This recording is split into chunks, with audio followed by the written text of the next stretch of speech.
I think Lynn said exactly kind of what my topics are. And I'll probably be a little bit shorter tonight because I covered a lot of ground the first two nights, and I just selected a couple of videos to watch briefly here tonight. But I just wanted to talk, about the subject of edging or carving a little bit. And it's a fascinating subject. And when we specifically talk about carving, I think we look at the outcome, and we really like we talk about that. That's the final form we want to see. And when we, I say carving is an outcome. It's not actually a physical movement that we make.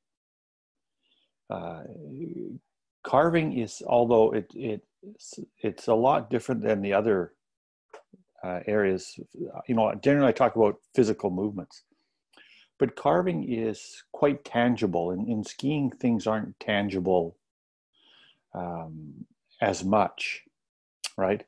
We don't see balance, and there is not a visible reward associated with balance or turning with the lower body. Sometimes turning with the lower body or creating a big steering angle is associated with skidding or sliding, and sometimes that's maybe not an appreciated skill. But when we talk about edging or specifically carving, that's the elixir, and it does feel good. But when we look back on the snow, especially first thing in the morning when we're up in session and the grooming, we have the grooming lines, and we carve, we see our track. People watching us can see our track. We can see our track. We can see the body kind of lean over, and we see the efficiency of skiing. And so we say, wow, I want to carve, or let's go carving, right? But carving is a result of a combination of skills or movements within the body that allow us to have that result or that performance, right?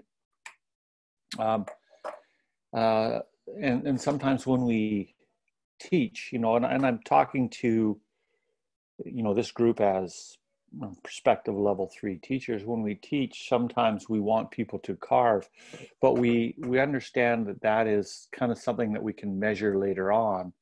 But it's the skills of balance, the skills of turning the lower body, and then the ability to move laterally to develop an edge angle. And when those three things are in place, then we can carve. So that's where I want to do. I want to talk about the movements associated with carving today, and show some things with it, and just kind of clear up a few things. Also, Lynn had another, when I talked to Lynn prior to doing these conversations, she says, well, you always stick to what's in the manual, and you don't go outside of the manual. I've been training, and I've been level 4 for a long time, done a lot of sessions. Sometimes I have theme sessions, and my theme might, okay, we're going to be carving, or it might be, hey, we're going to work on crossover, or we're going to feel light at the top of the turn, or we're going to try and feel smooth throughout of the turn. So we might have these outcomes. But when I teach and I ask my students to do something, I ask them to do a skill movement. So fore and aft balance, or lateral balance side to side, or I get them to turn the lower body. And it's those actions that help me get that new feeling or that new theme, right? And so when you're teaching, and this is for those that are training for level 3 or the level 4 in the teaching side of it, you might have a theme, and that's what we call the objective or the goal. So we have these themes, but when we build a skier, we dig right down on on the root of the issue. And whether I'm teaching a beginner skier the very first day, or a novice skier that's on an easy run, or a blue skier, or a level 1 instructor, a level 2 instructor, or level 3 or level 4 instructor, I talk about the skills. What happens is when I'm talking to you and helping you, we're refining your movement pattern. And when you're a teacher and you're on level 3 exam, or you're on a course and you're practicing, you're working with those skills, but you're working to refine the skill. And the movement patterns that you have are very fine. They're small, they're incremental. They're not a big turn with the leg anymore, although it might be to feel something different. But as we become a better skier, the subtleties of the movement and the blend of these movements allow us to achieve that beautiful skiing in no matter what snow conditions or what situation. So that's why I deal with them all, right? You know, if I'm training you for your level 3, I'm trying to refine them and get you adapted. When I'm training for the 4, you know, I change, maybe the slope gets steeper, the snow conditions change a little bit. So it's, you know, it's very, very minute. And that's how you have to train your eye. And that's how you have to train your thought process in the teaching. Okay. So before I get into it, and then there's one other thing. When I look at the manuals, and I look at the pictures of the skiers in the manuals, wherever I'm looking, there's lots of good pictures in the manuals. And with your eye, you should understand that not everything's perfect. Okay? Not everything is perfect. I'll say that again. So when I look at the manual here, and I always want to be very respectful, but for instance, I look at this girl here, Jen. I know her quite well. I don't think this is a very good picture showing what we want to do, because it shows too much angulation with the knee. And when the knee twists in, the femur twists in, the hips start to rotate. Well, now she's showing separation, but it's not perfect. Okay. And so when you're looking at things, you have to understand that it's depicting something and it's an idea, but there's always many different levels. And even when I look at top level skiers, like we're going to look at tonight, they're amazing skiers,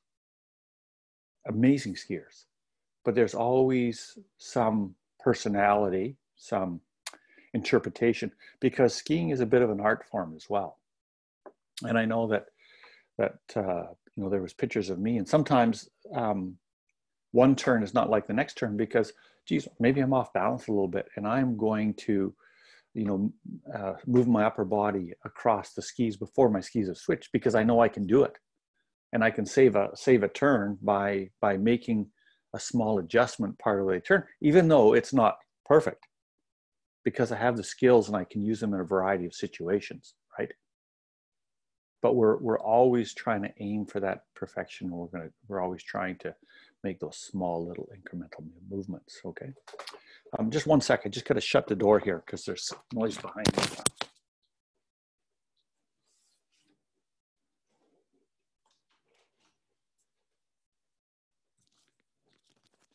Sorry about that. Okay. So the key thing in the manual here, when I look at, you know, when I look at the two manuals that we've got, Science and Skiing or other ones, and I look at the words upper and lower body separation, allows angulation to provide grip. Okay, it says it in both. And I know, as I said earlier, many of you talk about edge grip. Oh, we want to edge grip. And early on, and we see that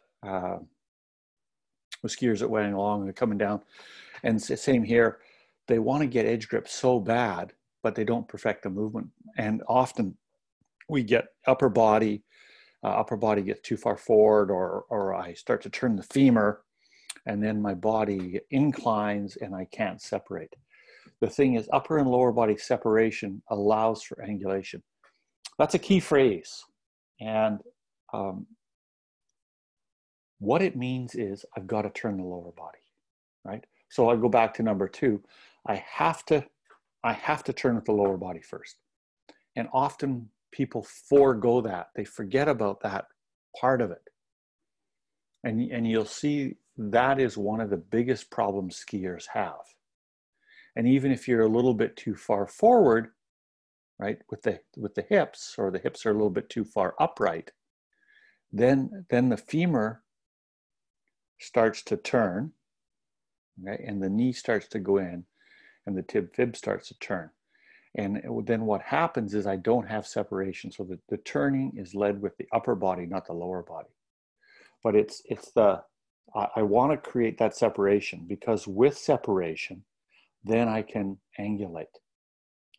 And then I can let the hip go in.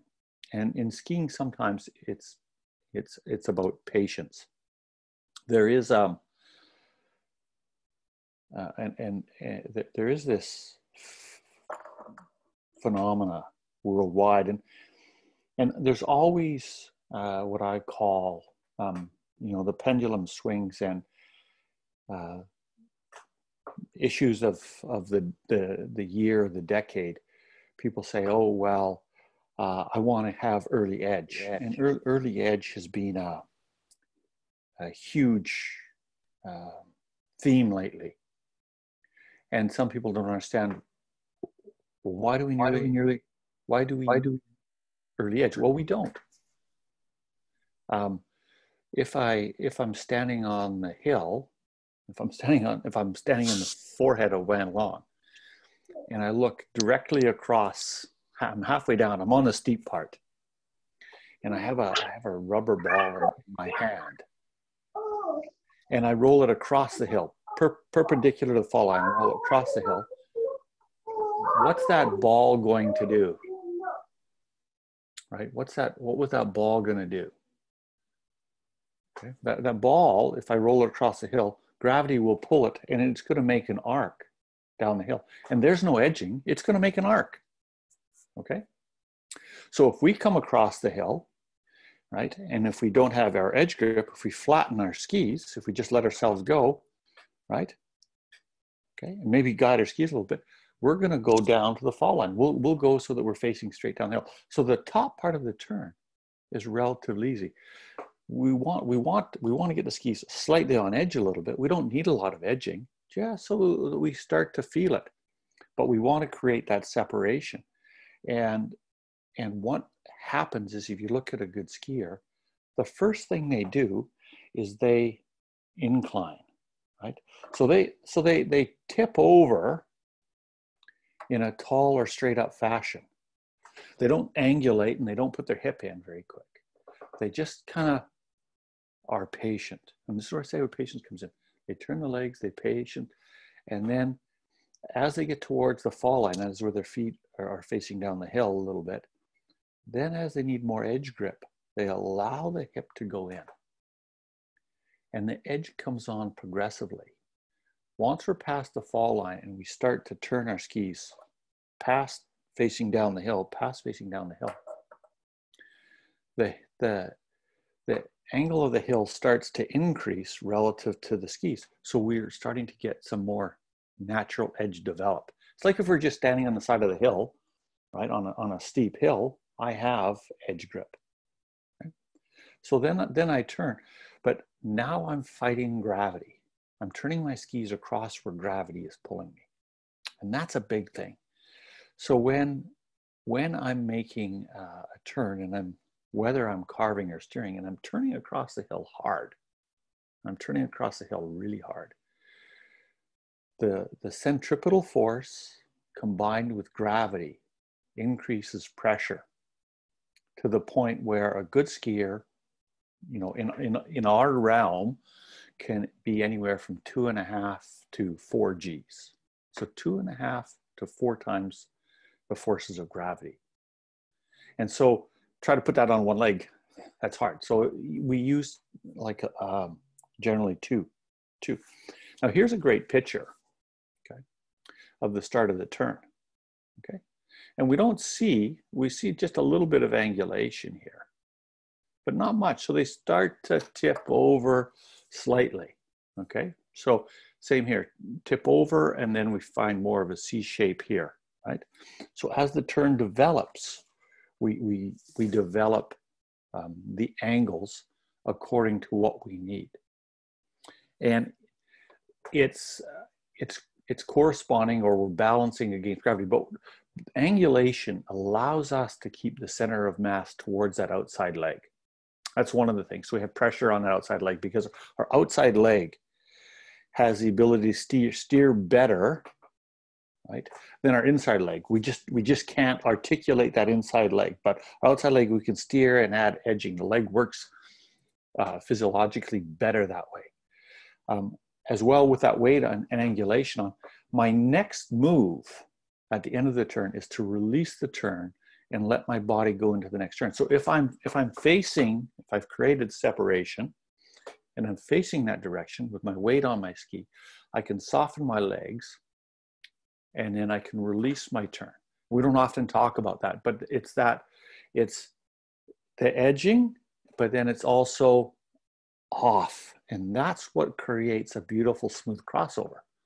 So it's not how much edging I can get. Often we play with it, and sometimes I'm known to play with, hey, can I put my hip on the ground? To look, it's a learned instinct. It's like riding a bicycle. If I tip over a little bit on a bicycle, right, and then a little bit more, and I learn how far the bicycle can go before I lose the wheels. When we're young, we start to learn that. And in skiing, a new skier or a young skier has to learn how to balance, and that's a growth portion for them as well. That's something you can play with when you're teaching. If they're balanced and if they turn the legs, then we can play with getting the hip in, and we can develop a steeper level of incline or inclination to it. And it's in combination with angulation. We start with inclination, then we add angulation. But then I'm balanced on the outside ski, and then when I soften and I release smoothly. So that's kind of the component. That's kind of the development of edging. And I just try to break it down simply, but it has to go in partnership with balance and turning the leg. Because we know turning the leg, you have to be balanced to it. So there's kind of the process. Now, a couple of other little tidbits that in the science of skiing talk about in here, and I like to use this reference material so that you have somewhere to look at it as well. The pelvis and torso are slightly oriented towards the outside of the turn, and this small amount of separation creates comfortable edge grip. Okay? Shorter turns, we have greater separation, obviously, because it's faster turn feet. Medium-sized turns, we have a little bit of upper and lower body separation. And in a carving turn or a high performance turn, right? So you know, you can use carving as long as you define it as a high performance turn. And a high performance turn is, I'm still turning my legs, or I'm using the ski design to get separation. We talked about that in the last seminar. Then once I have separation, then I can move inside. With no separation, I can't move inside with the hip. Then I move inside with the upper body, okay? A couple other little points in here.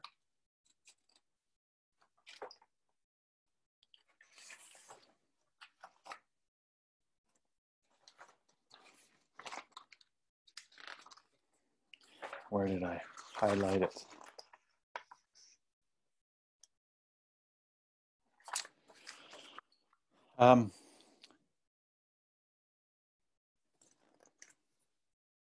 Separation. Separation is how the body moves to stay in balance in the transverse or actual plane. So that's in a twisting plane. The separation of the upper and lower body allows the body to bend naturally. So it allows us to bend at the hip and allows us to keep balanced over that outside leg. And sometimes we see that more in a short turn, easier seen in a short turn. Hip angulation is the lateral flexion of the femurs in both hip sockets. So it's actually both legs, right? So we turn both legs. Sometimes we just focus on that outside one. Flexion of the ankle combined with turning of the femur slightly in the hip socket. Not a lot, not a lot where the hip comes out, but where it turns in a lateral position, right? Effectively moves the knee inward. Now, the knee, you have to understand, it talks about the ankle. The knee is a hinge joint. So the knee only goes back and forth, right? So it's like my finger, my finger joint, I can't turn or twist my finger, okay? But the knee has a little bit of play in it. And when and you can after the call, or if you want to stand up and try it now, you put your feet on the floor, and if you roll your ankle, you just roll your ankle or your foot on the floor, you'll see the knee can move back and forth a little bit. And what we want to do is we want to get the knee, you want to get the knee in about, well, if I stand up, right? I want to, instead of taking my knee here, I want my knee not to be plumb over the middle of my foot, but to be over the ball of the foot. So there is the middle of my foot. There is the ball of my foot, okay? And that's about 2 degrees naturally off center, right? Now, when I my right leg is genetically right on. My left leg is not so good. It sits out about 2 degrees. And when I roll it in, it's about 0, and then it can wobble sometimes.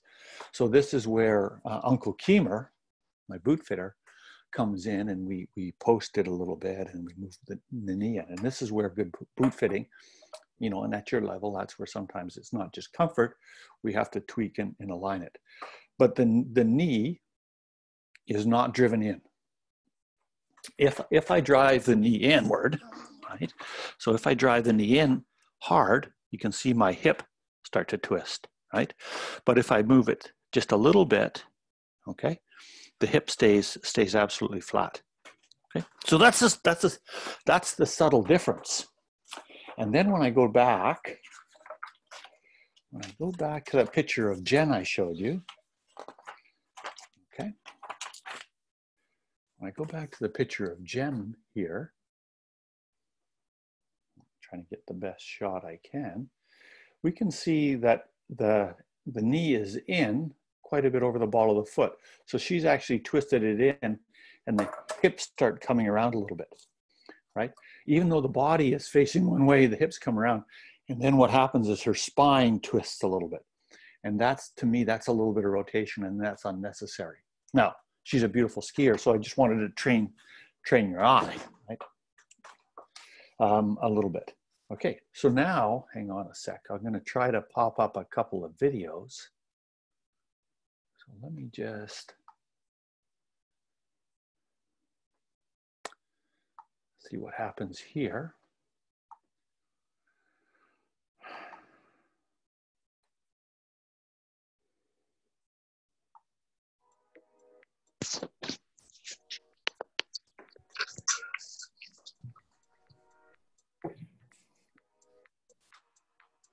So this is a little shorter turn.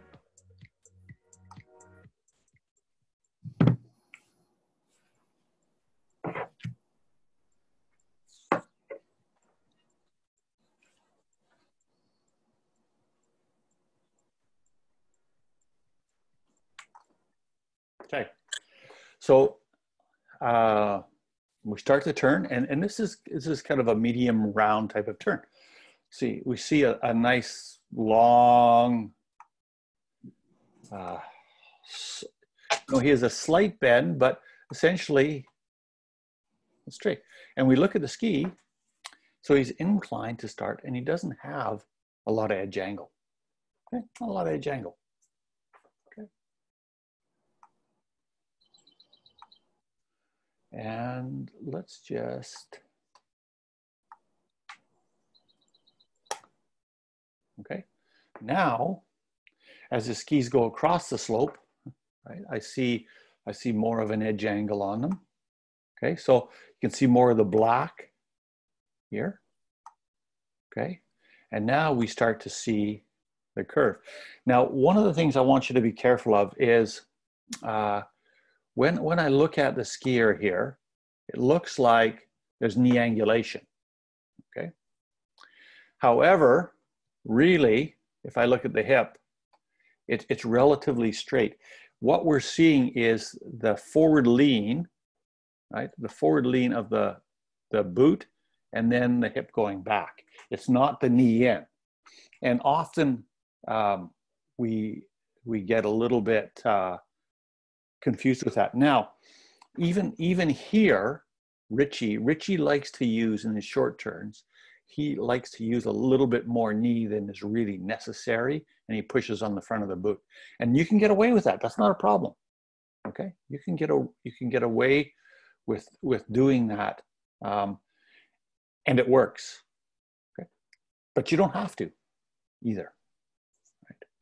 Right? What you do notice here is he starts to separate a little bit with his feet, just a hair in here because of it, and he gets a little bit forward.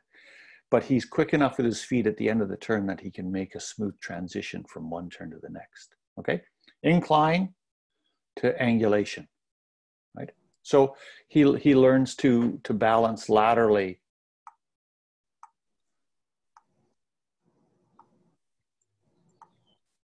Incline, angulation.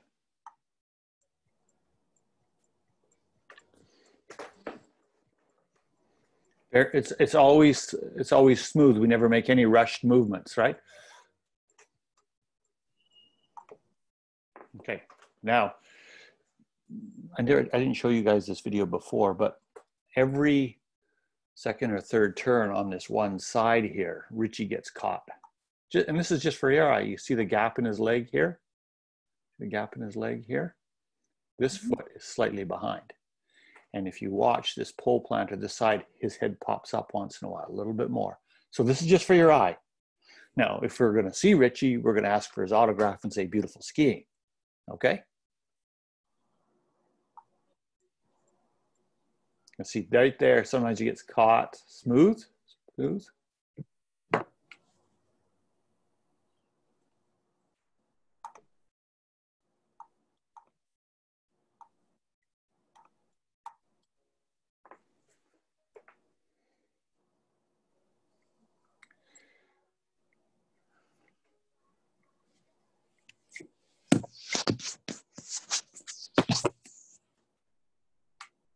You know, I'm gonna say one thing first. When I watch Richie ski, I go, that guy has got amazing balance. Okay, amazing balance. That's number one. I look at that, I go, he's timing, right? Softens the leg, he stays in balance, his core is tight. Then I look at number two, I go, wow, the body is stable and coming towards me or in the direction of travel because he can turn his legs. And then I go, okay, now with that, he creates separation and then he can move inside.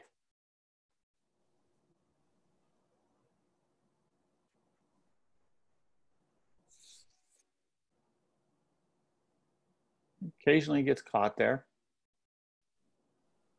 Now a little bit bigger turn, right? Angles, right? So now if I look at him, he's coming towards me and the skis are still going out to the side a little bit. So the skis, we talked about this last time, the skis have to kind of unwind and catch up to him in the top part of the turn as well, right? I don't want to get a lot of edging. Otherwise, they're not going to catch up. If I try to put edging onto them, then I'm going to rotate or I'm going to move with the skis or I have to leave the skis. But I've got to be patient and I've got to let my skis unwind from the previous turn where I turned them a lot.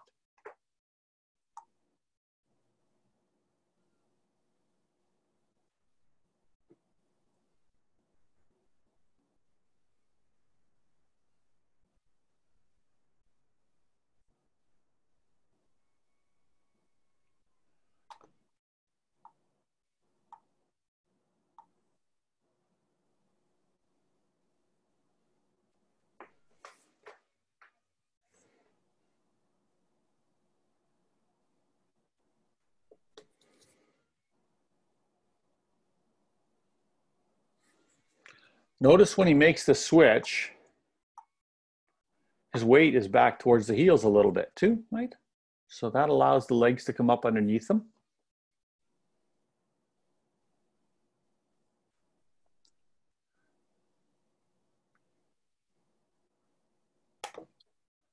You know, even here, this is a little bit past where I wanted to be, but there is inclination and there's not much, there's not a lot of,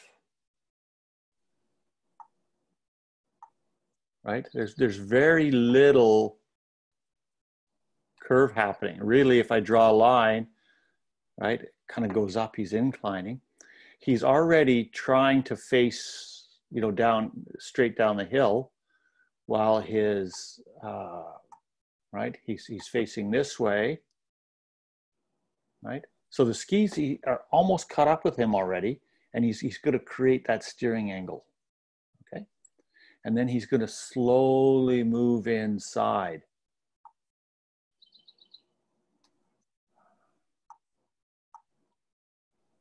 Get rid of all of that.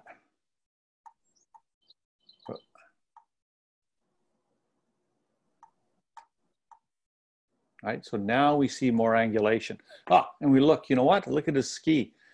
Okay, so Richie, this is one of those situations where I go, if I didn't have stop motion or slow motion, Richie's ski is getting away from him here, right? So sometimes there's no conditions or what. It's coming towards the middle of the screen while his other ski is turned a little bit. Okay, so where do you think his weight is right now? Richie's ski is he's going on the inside ski, so he's adapting, and because he's got a great skill set, balance, and he can adapt the situation, he's good. Just switched on the inside ski and nothing happened. Okay, so sometimes things aren't perfect, and here you can start to see the skis. You can see them wobbling a little bit, but he keeps moving the feet.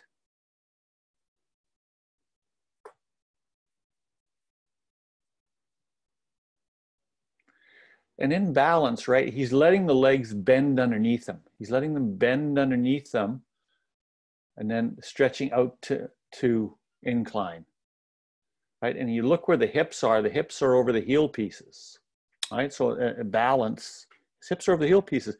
His hips aren't up over the front of the boots. Okay, I got one more video for you.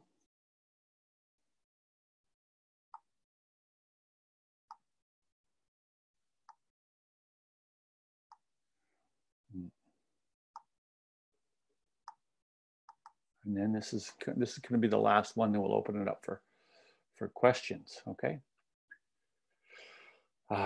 So a little bit bigger turn here.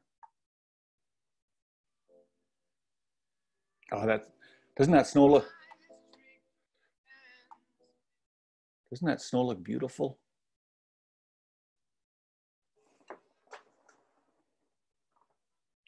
Okay, so high performance turn. A high performance turn. All right, we look at the top of the turn, we're going to find inclining. Okay, inclining, right? Now here, just because of where the arm is, it does look like there's angulation, and there will be minor, but it's basically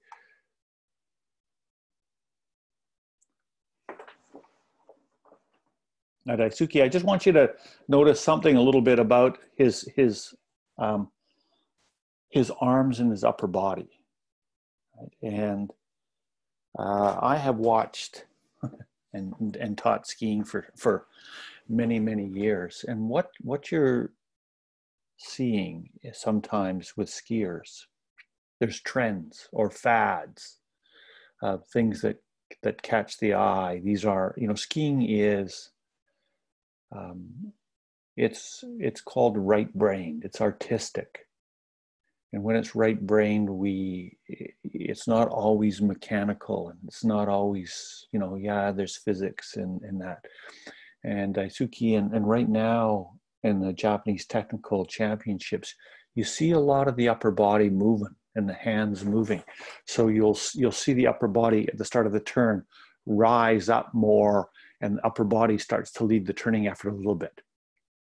And he's talented enough. This is what I call a personality trait, but this is obviously developed by the Japanese technical championships. So, Takao does it. And one of the reasons I show Richie Berger is Richie Berger doesn't do those things. Even when he's doing his high-end skiing, he's more middle of the road. Years ago on the World Cup, they used to counter. So right now they kind of, the outside arm goes up a little bit and they rotate. Another one that does that is JDS. Josh Duncan Smith does it a little bit, right? Because he goes in that realm a little bit. And as an athlete, you should play with this stuff and understand what the consequences are. Now, he's very talented and it's not affecting his feet, but he's giving this, it helps create a flow or a movement that's kind of like a dance to his skiing, right? So it's a personal interpretation, not necessarily needed. So you see the outside and wise, okay? And minorly, he just gets a touch ahead of his skis, which he doesn't really need. Okay, you can see that incline. And then here the angles start as the feet start to come underneath. Okay, look where he is on the heels, tips are off, legs bend, he crosses over, and incline and angulation, the hip goes in. There's a nice shot right there, beautiful. See that? You guys should nod your head. Yeah, I see that. Because I'm looking at you. I'm looking at, yeah, Owen sees it. Okay. Just the way sometimes the film is, you can't see it on this side of the turn, but on this turn, you can see it there. Incline, and look at the edge develop. Right, and this is very high performance. And then now release. So the edge angle stops to there. Okay. Incline, fall line, develop strong edging, more, and then up, release, and we see the edges flatten a little bit. Okay, did you like that? Want to watch that one more time? We'll go right back, because the beginning is really, I think, really good here for you to watch, because his bigger turns are quite nice too. It's just a short, and then we can have some question and answer. So tall, see the outside hand, you see the pole level a little bit. And there's just a little bit of a pulling. There'd be a tension in the lateral muscles, the upper body on the right side there, and his left hand would be doing it as well. But still incline, angle, right? He gets caught in. And sometimes the transition isn't this, because he moves the upper body a little bit, the transition and release on his bigger turns aren't as smooth as they could be. Okay, still very much a beautiful skier, but that's what an idiosyncrasy or a personal trait gets into. When I come inside, I get edge angle, but then the transition isn't as smooth as it can be. His shorter turns are better, and same with Richie's shorter turns are better. Incline, angle, and it's both legs, right? Both legs. The legs are parallel, okay? Right? So there's not like an A-frame. The knee is not in. What the right leg is doing, the left leg is also doing. Okay, and the tib fib leaning forward are always the same balance. So here, both are the same, parallel legs, parallel edges, and not a lot of lead change, right? Feet side by side, look at that. As they go under the feet, there's no lead change whatsoever. As structurally he becomes kind of lined. Here, the inside leg is a little shorter, right? So the ski goes ahead. Now they're parallel again. Oh, he missed that. He didn't turn them both the same, did he? But he's gonna make up for it. And sometimes when that inside one turns a little bit, that's an indication that the upper body is turning before the legs are turning. Okay, so a little hint here. But here, a really nice parallel edge angle, parallel legs, feet side by side. I don't see there's not a big lead change. It's only because as he leans over, the inside leg has to be a touch shorter. That's the only reason it's ahead a little bit. Okay. All right. Okay. And that was carving at the end. Oh, hey, I have to address those two things, right? Steering versus edging. Steering, when we define skiing, steering in simple terms is turning the leg and edging at the same time. And sometimes steering can, the turning of the leg can come from the ski design. Okay, so in the case of both Richie Berger and Daisuke there, both of them were steering. Okay, both of them were turning the leg in all turns. And in the shorter turn, there was more turning of the leg, so there was a bigger steering angle. Were they both edging? Sure. But edging isn't something, when we talk about edging, or when I talk about edging, it's often a one. It's just the action of edging, but it's not in the motion of skiing. Steering versus, or steering to edging, right? So often when we ski, and it's more pronounced in the short radius turn, as demonstrated by both those individuals we saw there, I turn the legs and then I add edging. So that's steering to a greater edge angle. Okay.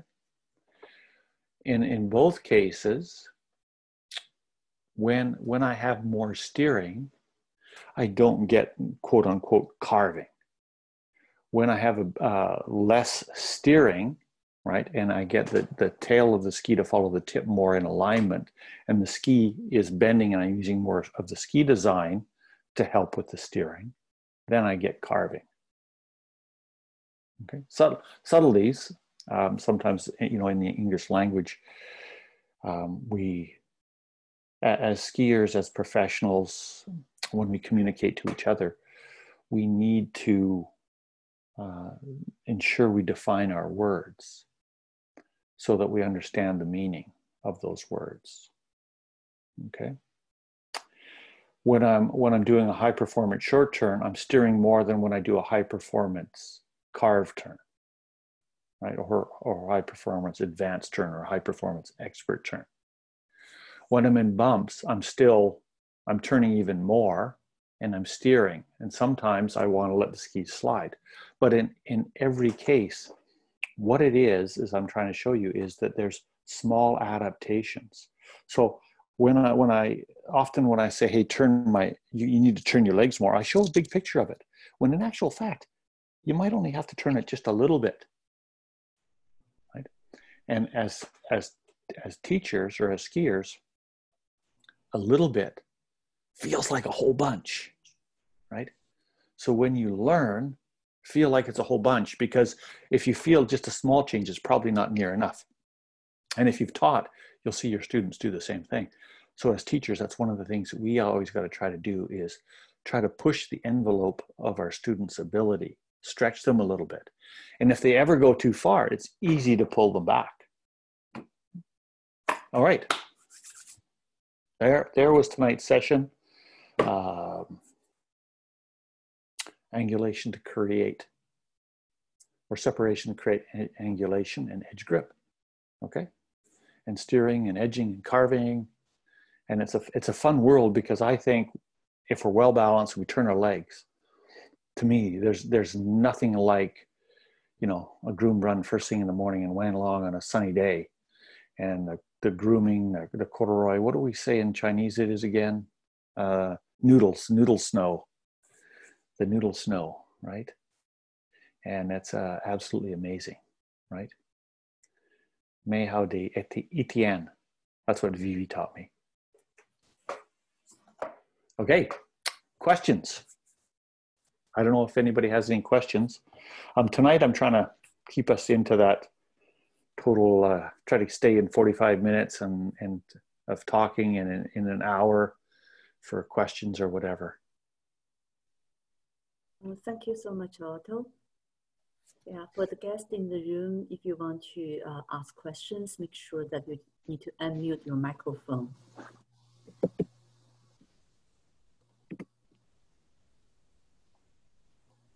So, hi, Otto. I have a question. Yeah. Yeah, and in my teaching, I found that many students they want to create edge angle too soon, or they rely on the ski too much to make a turn.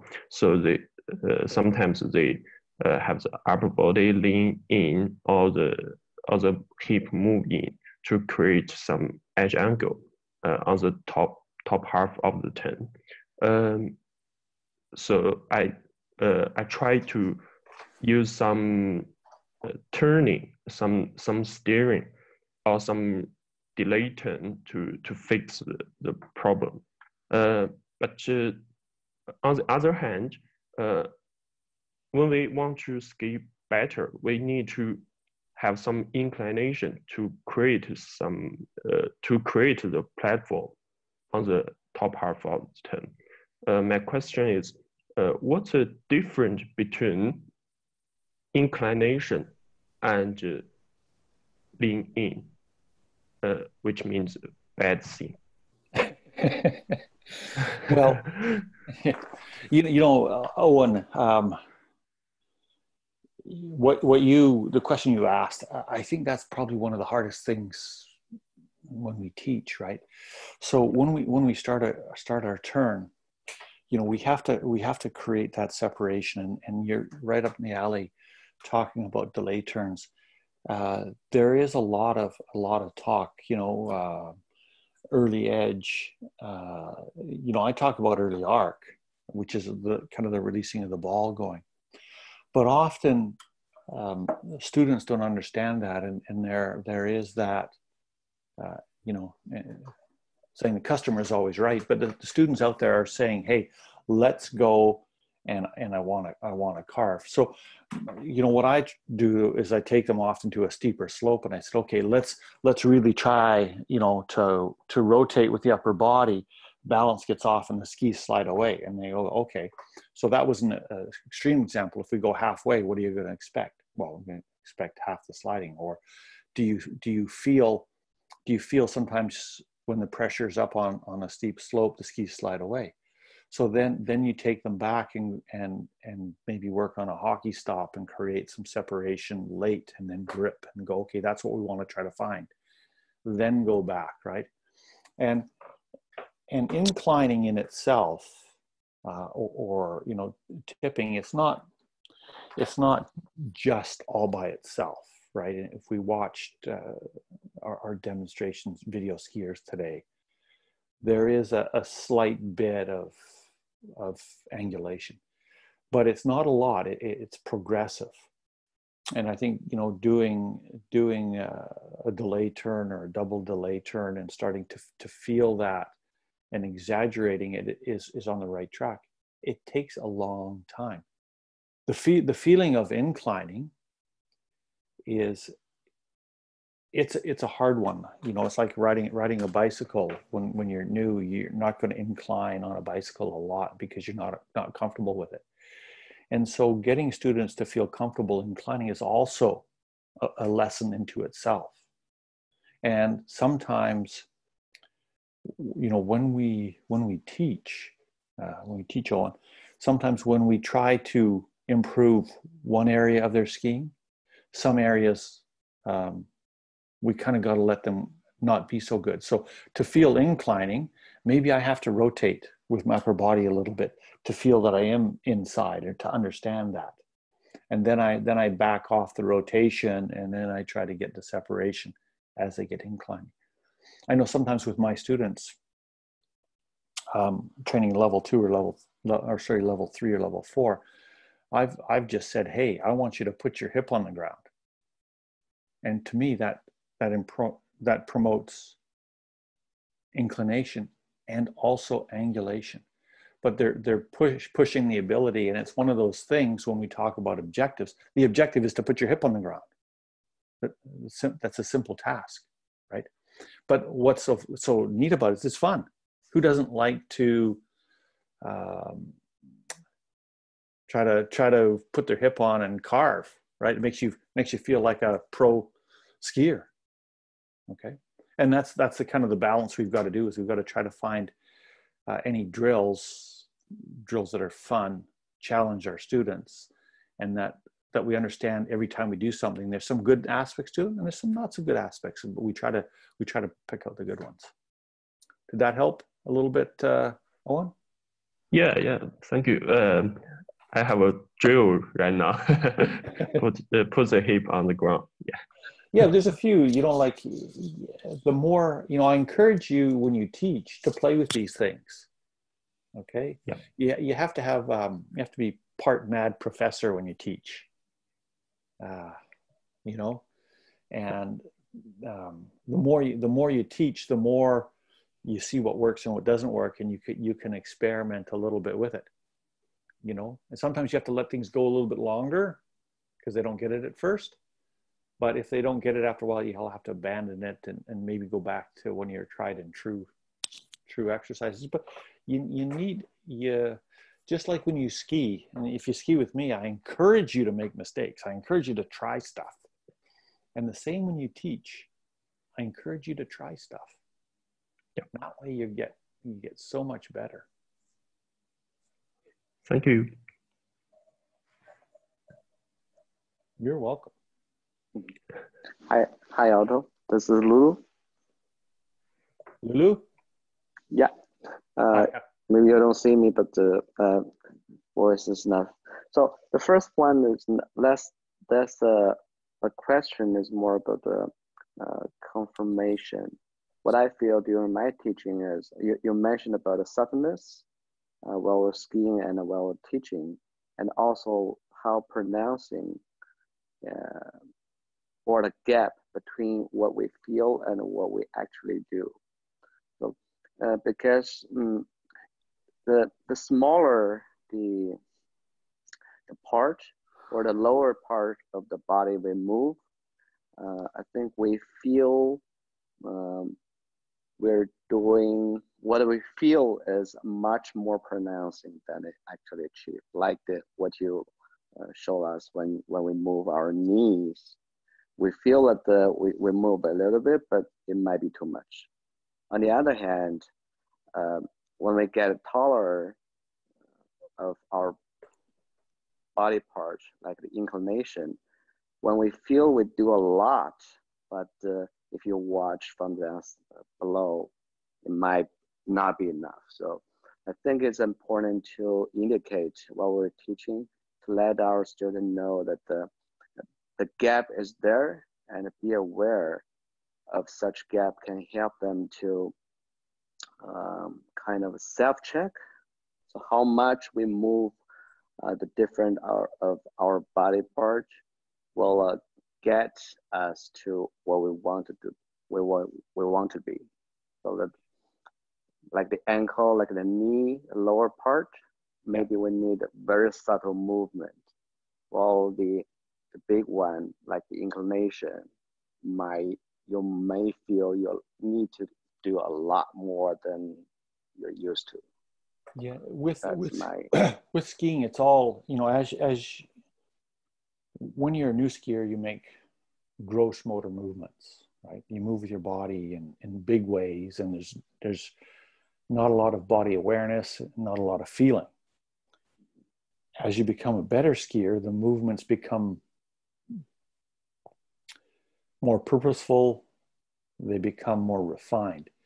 And as you become an expert skier, they are a real blend of a lot of movements. We try to separate them out, but nothing is done by itself. And you're right, it's a small, touchy feeling thing. As teachers, we're trying, you're absolutely right, we're trying to help our students become body aware. And essentially, we're trying to make them aware of the movement that they're currently making, and for them to understand what the gap is to what they should be making. And it's a long process. As you know, you get there, and then the next thing is added, and the next thing. But it tends to be more of a refinement. So at the level 3 level, training for my level 3, you know, Vivi, when she looks at balance, she's refining balance. She's still looking at balance that you would with a beginner, but it's still balance, but it's refining, and it's in different situations. And it may be timing different with the snow conditions. And then another thing you said was, you know, show them the gap, right? And I think that's really important. If you stand there and do a static demonstration, they can see it going, you know, instead of a video camera, here's where I see you. This is where I want to see you, right? A, B. And if better yet is if they try it with you. And then you can say, okay, well, that's where you were. Now this is where I want you to be at this part of the turn, right? And that's what a teacher is. It's short, it's sweet, right? It tells them the timing of what it is, and then then they follow you, right? So you know, part of your learning is to do really good demonstrations, whether it's static or on the hill, whether it's slow or fast. And through that process, you refine your feelings and the subtleties of it, the minuteness, you know. And that's when I teach, often I go to the feelings in the feet, because there's a lot of nerve endings there. And so you start to get in tune with those, and then you can adjust them. That help, Lulu? Yeah, thanks. And okay, this is a real question about the knee movement. You mentioned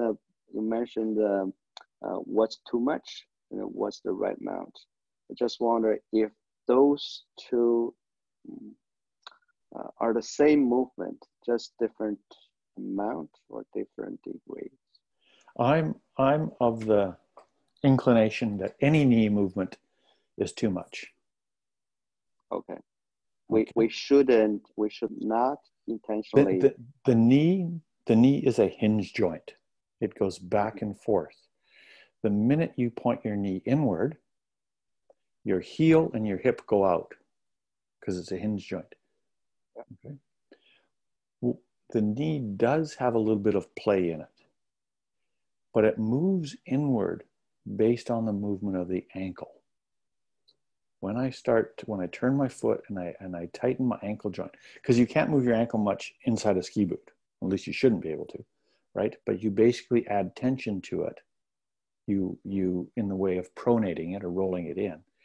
Then the knee lines up over the ball of the foot. The hip, the knee, and the line of the edge of the ski through the ball more over the back of the arch needs to be in alignment, because your skeletal structure then is aligned. The tib, fib, and the femur are in a line.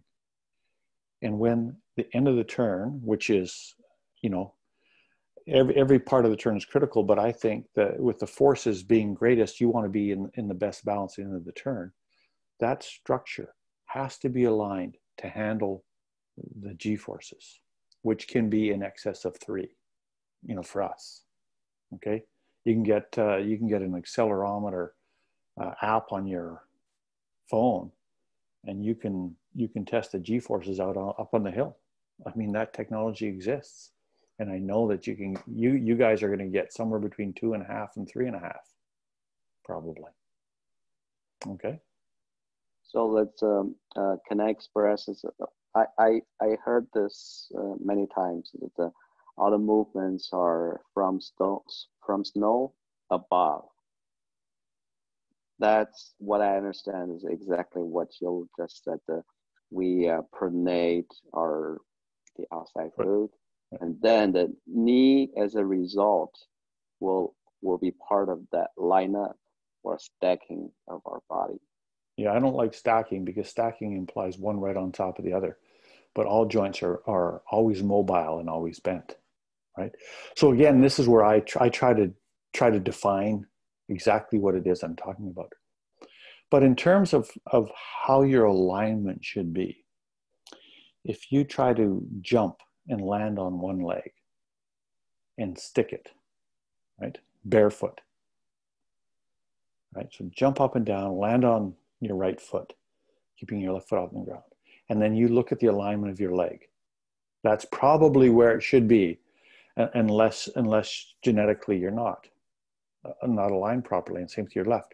But there is no way when you jump up and come down and land on your foot that you point your knee inward. It just won't hold, right?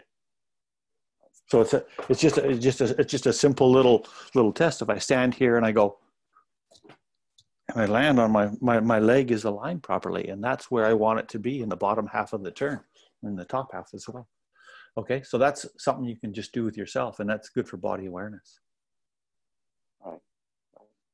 Yeah. I understand. Thank you. You're welcome. I know, and you know what? I know there's a lot of people out there that are saying, hey, drive your knees into the front of the boot and turn them inwards, right? But fundamentally, that's wrong. It just, I can't turn if I drive my knees in, my hip goes out, and I need my hip in. I need separation, right? So driving my knee in actually pushes me forward on the ski and causes rotation. But rolling our foot, like pronating and the other way around, are a correct expression. Well, you know, I think you have to play with this stuff. Mm-hmm. Like I don't say, when I say it's fundamentally wrong, I don't, get me wrong, I don't say don't go play with it and try it, because you need to understand the consequences, right? There is no real right and wrong. There's just consequences, and there's better consequences and not so. And even rolling, you know, we do rollerblade turns, or we roll our foot like this. Well, if I roll my feet, you know, I'm going to get the ski to work, but how much do I really need to roll it? Not a lot. And if I roll, I can't roll my ankles in my boots very far because they're bound, right? And in fact, I use a foam liner, and so I can, you know, I can barely move my foot inside my boot, but I can just tweak it a little bit, and that's all I need. And then I take a little bit of weight off the inside ski, and then the skis go back and forth. But I don't roll it actively to the point where I actually have to drive my knees in. Okay. Right. So this is the refinement phase for you, Lulu. You should go out and play with both and see what you can get away with and how fast you can do it, right? And develop the agility skills. Yeah. Okay. Thanks. Okay, you're welcome. You always have good questions, tough ones. Okay, pass on. So Otto, I noticed there's a question in the chat box from Momo. The question was about, how about the edge before direction? How about edge before direction? Direction, I'm going to take direction of skis. So did Momo bike today? Did Momo go for a bike ride today? She better. Yeah, she's a mountain biker. She's a road biker too. Yeah, she's a road biker. Momo, okay. You with us? Hey, so how about edge before direction? Everything's a blend, right? So when I start to incline, I'm starting to edge. The skis are edging. I don't need a lot early, and they're seeking the fall line. But I have to create separation first. Okay, it's what it says in the manual, but it's what I believe when I watch a good skier, and it doesn't matter how much. You know, it can be started by the ski design, or it can be, you know, I show a lot with my hand when I turn, or my leg, but you need to create a bit of separation so that I have a steering angle, which is the skis turned across the direction my body is going. If I have that, then I can develop the edge angle. I can develop a little edge angle or a lot of edge angle. Okay. But if I don't, then I'm going to incline. And the one thing, if I rotate and if I turn my body in, I can't really adjust the edge angle in a subtle or in a fine way. I can't. Oh, I need to add more, or I need to release. Right? I'm kind of stuck in a steering angle in the turn shape that is determined, you know, once and for all by how I incline in the edge of the ski. Okay.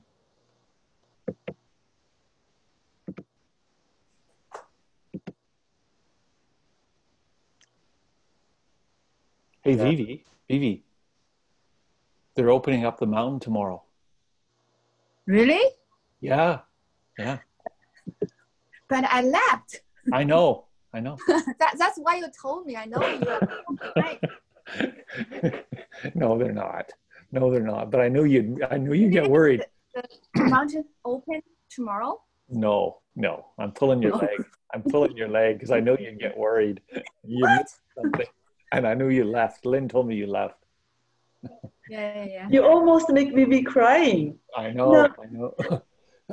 She has to go before her son's birthday, Yeah. but she's making every possible argument to stay here with us. Yeah, it's kind of blended together. So if your knees more forward, you cannot put your feet side by side. That's what I think about it. If your knee forward, so Yeah, if you push, yeah, if you push the knee too far forward, then you get on the front of the ski, and then the body rotates in the direction of travel, right?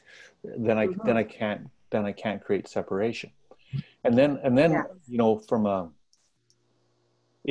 teacher's point of view, if you're looking at it, what you see is the outside leg's knee is touching the inside one, so the tib fib of the outside leg is inside more. The edge angle is more than the inside one, right? So it's not parallel like in Ritchie's and that's moment. Yeah, we don't want to, we want to see parallel like this. We don't want to see one on edge and one not on edge.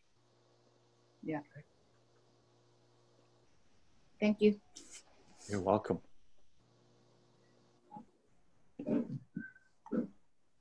So any further questions? Hey, Otto, I have a question. Yes. Who's this? This is Alex. Alex. Yeah. Okay. Can you explain a little bit more about soft release? Is it equal to outside leg release or OLR? Say that again. Can you explain a little bit more about soft release? Soft release. Soft release. Yeah. So when you have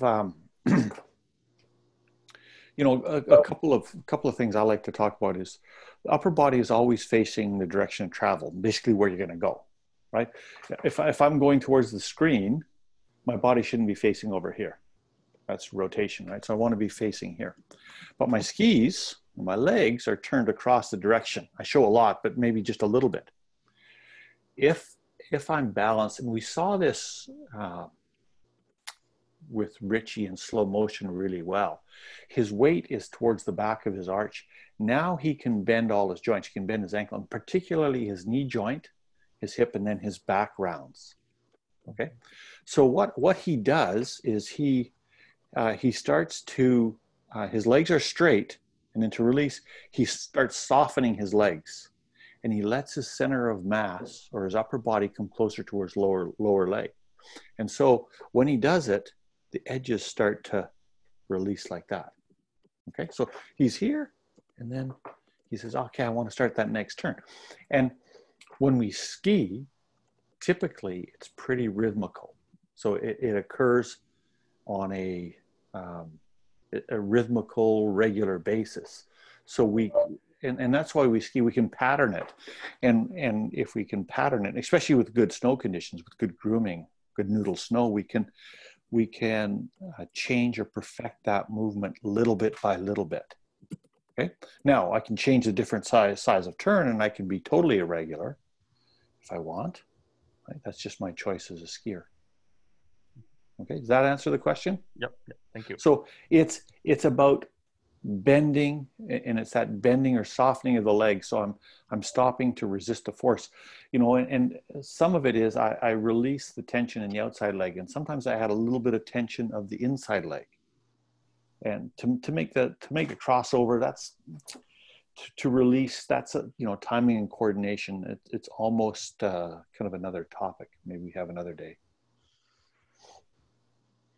Yeah, that is for the next session, right? Time and coordination. Timing and coordination, yeah. It's throughout, but yeah, linking the turns. Linking the turns is probably some of the hardest stuff to do. So that's a good question to lead into that next topic. So we Yeah, got a can't topic wait. for the next session. Pardon? We got a topic for the next session. Yeah, you've got the topic right for the next section, the crossover.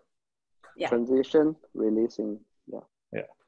Releasing to make a smooth crossover. Or under or through or middle or whatever you want to call it. Okay. So Thanks, everybody.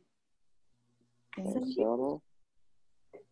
You guys are, and girls, are the keenest group. What's that mean? Keenest? Mm-hmm. So eager to learn. Yeah. Like even though there's no skiing, you show up and want to talk about skiing. That's amazing.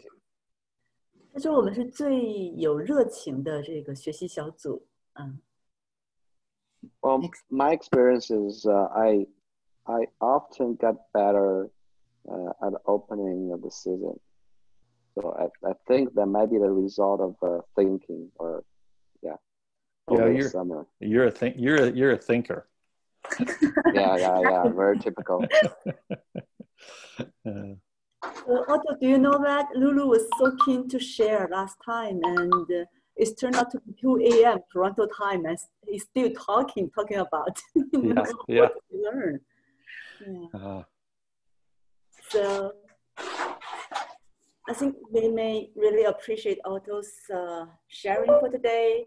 I'm sure that there are a lot of food for us to digest, and I'm going to record this, and also I'm going to call for volunteers to translate into Chinese so that we can put subtitle into it. And, trust me, I can understand maybe just 30% of the conversation, but when I make efforts in translating it, I have to understand it word by word, sentence by sentence. That really helped me to digest it. So I really call for your support to do the translation so that more people can benefit from us. And also this Saturday is going to be Chinese session so that you guys can share your journey on your level 3 and also share what we've already learned from Otto. So more people can benefit from that. Yeah. Hey, just on the message there, the chat at the bottom of the screen there, I put my WeChat ID. If you don't have me, if you're not connected with me, feel free to grab me. And occasionally somebody throws me a question on WeChat, and I'm happy to answer it. Lynn knows that I get back to you, maybe not like right away, but usually within a day, not more than 2. So if you have a question, fire it off. Easy to answer. We're not in a hurry. We have several months. Got some time. Yeah, I'm going to try and eat some of that time up. Yeah. Owen's going to find a way to get us all back over there at Guangzhou. We'll send you to Guangzhou. We'll follow you to Guangzhou. Keep us posted, Owen. Keep us posted. Okay. Thank you, Otto. Thank you Right. so much. Thank you. Hey, my pleasure. Yeah, you're a great group. Always enjoy talking to you. Good questions, Lulu. Always good questions, Lulu. Okay. Thank you, Otto. Thank you. Thank you. Bye. Have a good night. Good night. And everyone, Thank you. good night and good day. Bye-bye. Yeah. Right. Bye. Bye. Thanks, Lynn. Thanks so much for organizing everything. You're wonderful. You're the best. Sure. Thank you. Bye. Bye. Bye-bye. Bye.